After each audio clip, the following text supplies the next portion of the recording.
إن الحمد لله نحمده ونستعينه ونستهديه ونستغفره ونتوب إليه ونتوكل عليه ونعوذ بالله من شرور أنفسنا وسيئات أعمالنا من يهده الله فلا مضل له ومن يضلل فلا هادي له أشهد أن لا إله إلا الله وحده لا شريك له له الملك وله الحمد وهو على كل شيء قدير ولا حول ولا قوة إلا بالله العلي العظيم اللهم صل وسلم وبارك على سيدنا محمد وعلى آل سيدنا محمد كما صليت وسلمت وباركت على سيدنا إبراهيم وعلى آل سيدنا إبراهيم في العالمين إنك حميد مجيد. أما بعد, firman Allah Subhanahu wa taala dalam ayat ke-41 daripada surah Al-Baqarah, A'udzu billahi minasyaitonir rajim. Wa aminu bima anzaltu musaddiqan lima ma'akum wa la takunu awwala kafirin bih wa la tashtaru bi ayati thamanan qalilan wa iyaya fattaqun. Sadaqallahul azim. Maksudnya, dan berimanlah kamu dengan apa yang telah aku turunkan, membenarkan apa yang ada bersama dengan kamu, dan janganlah kamu jadi orang yang mula-mula kafir kepadanya, dan janganlah kamu menjual ayat-ayatku dengan harga yang murah, dan kepadakulah sepatutnya kamu bertakwa. Tuan-tuan yang dirahmati dan dikasihi Allah sekalian, jadi ayat ini ditujukan kepada Bani Israel. Bani Israel adalah khitab ataupun golongan yang ketiga yang ditujukan mesej daripada surah Al-Baqarah kepada mereka.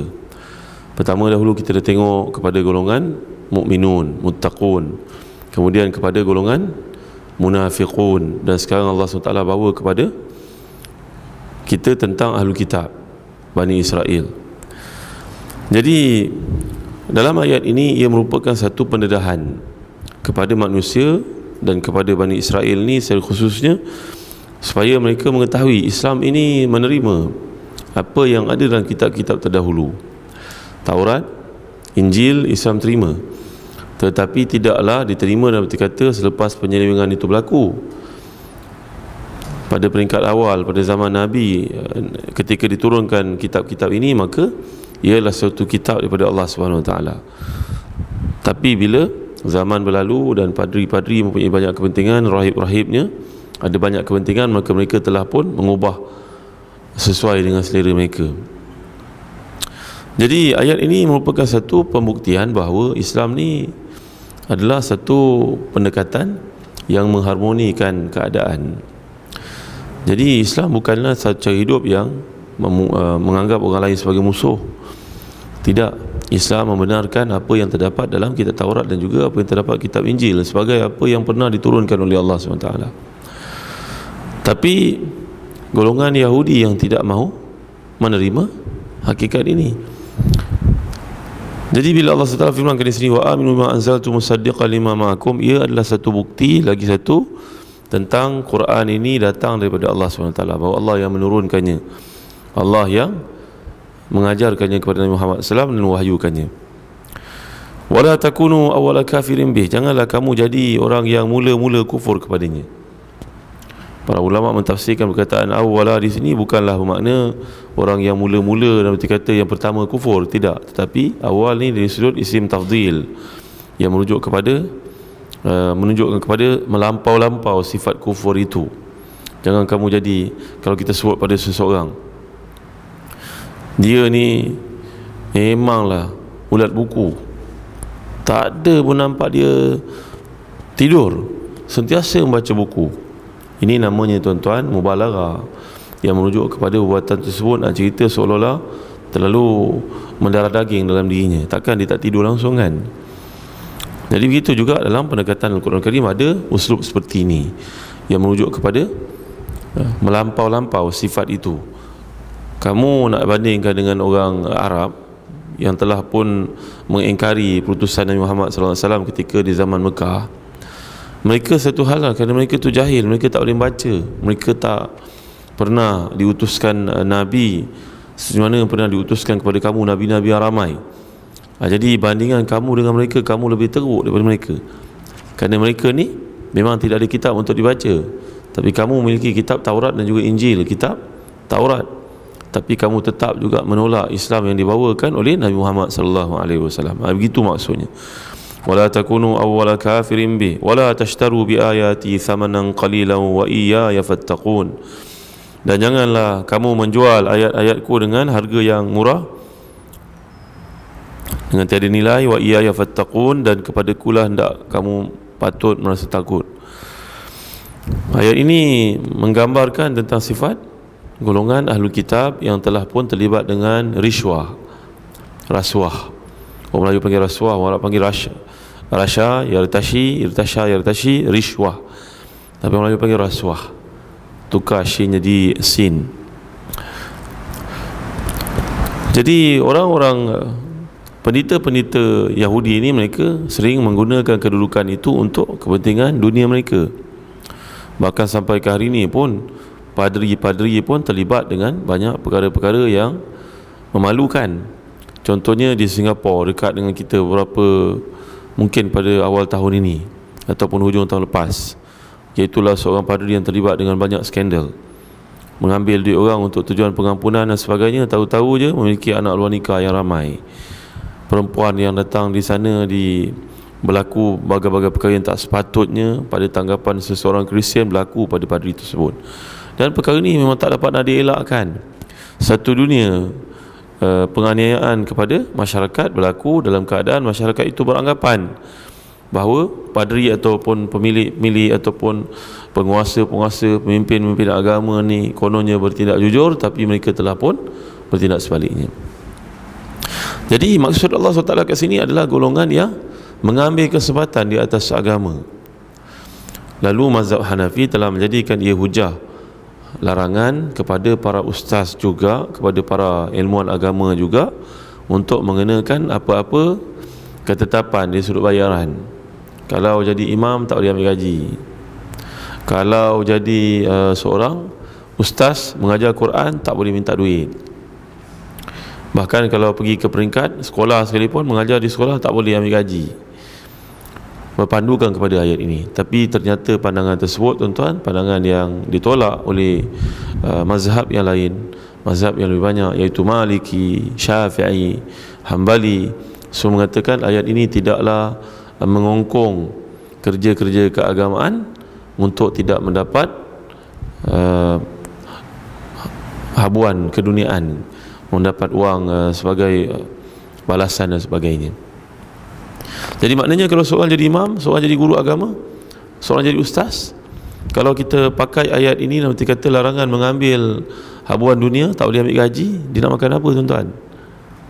Bahkan diperkuatkan dengan hadis yang banyak menunjukkan bahawa, sebagai contoh, seorang yang telah pun berdakwah di sebuah tempat, penduduk tempat ini nyatanya golongan yang amat kedekut.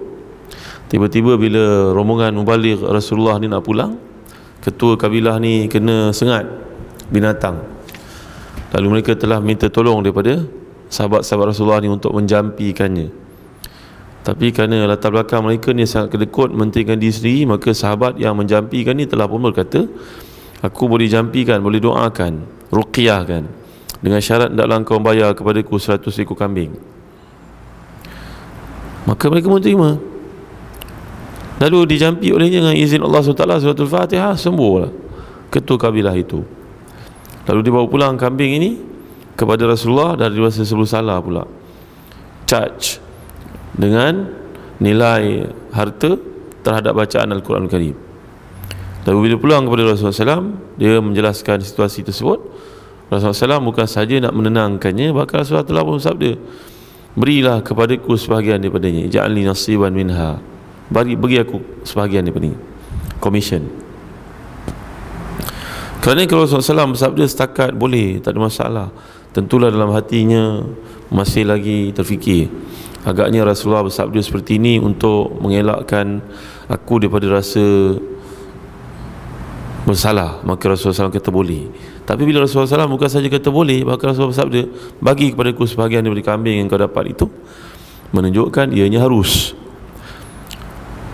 Jadi tuan-tuan yang dirahmati dan dikasihi sekalian, demikian juga Ibn Rushd dalam kitabnya Bidayatul Mujtahid menjelaskan pandangan yang muktamad dalam mazhab Maliki adalah keharusan mengambil upah di atas kerja-kerja mengajar tentang Islam. Tambahan pun dalam kehidupan hari ini, kita tak terbayang lah jika nak mengatakan seorang ustaz tu tak apalah, dia makan apa yang Allah beri kepada dia cukuplah. Kena ikhlas lah ustaz-ustaz sekalian. Nanti Allah bagilah rezeki kepada ustaz. Kalau kita berkata sedemikian, tuan-tuan, akan terhentilah kerja pengajaran, pembelajaran. Kerana masyarakat ini perlukan kepada kehidupan. Nak bergerak, minyak kereta, duduk di Kuala Lumpur, sewa rumah, bukannya free. Makan pakai pun bukan macam dekat kampung, boleh petik pokok pisang makan, tanam ubi boleh makan. Tak boleh, kat bandar tidak ada peluang tersebut. Maka berpandukan kepada pertimbangan-pertimbangan seperti ini, ayat ini kata para ulama, cuma mazhab Hanafi sahaja yang mengatakan ia haram, tidak boleh mengambil upah daripada kerja-kerja menyampaikan Islam. Cuma mazhab Hanafi saja. Selain daripada Hanafi, mereka berkata, mentafsirkan ayat ini berpandukan kepada hadis-hadis yang turut menjelaskan bahawa ia bukanlah membataskan kerja-kerja agama agar jangan ambil wang. Ini tak ada kena-mena dengan kerja-kerja keagamaan seperti jadi imam, jadi bilal, jadi ustaz kat sekolah. Kerana ayat ini menceritakan tentang kejahatan, kebejatan sifat golongan Yahudi yang mengambil kesempatan di atas nama agama. Ya, dan tak mustahil juga kalau perkara yang sama berlaku kepada orang Islam. Bimbang kalau ia berlaku pada hari ini. Seperti berlaku setengah-setengah keadaan. Jual air dengan tujuan nak jual, bukan tujuan nak berdoa. Jual air. Datang ramai orang untuk dapat kerawatan. Okey, duduk ya. Selesai masalah kan, okey, ambil air, buka air, doa. Jual pula air. Orang ni belum tentu lagi masalahnya sembuh atau tidak, hilang atau tidak. Masya Allah, ini adalah yang kita memang termasuk dalam ayat ini, mengambil kesempatan di atas nama agama. Ini yang dianggap sebagai haram. Ya, setengah ulama amat berhati-hati dalam perkara-perkara perbuatan Islam, lantas mengatakan bahawa sebenarnya doa aku ni belum tentu mustajab. Kalau ia mustajab sekalipun, mungkin kerana sebelum ini engkau telah berusaha untuk dapatkan rawatan. Kerana batu yang diketuk itu tak sekali pecah, mungkin 99 kali baru pecah. Jadi aku mendoakan untukmu, mungkin selepas kau berusaha berikhtiar begitu lama, maka Allah sembuhkan. Kalau semua ia adalah satu anugerah daripada Allah. Kalau tidak, engkau berusaha lagi. Adapun nak collect duit daripada doa aku ini, aku memang tak tergamak, memang aku takkan buat. Ya, sementara pula di satu pihak yang lain, kita menasihatkan orang Islam supaya jangan ambil kesempatan di atas orang lain.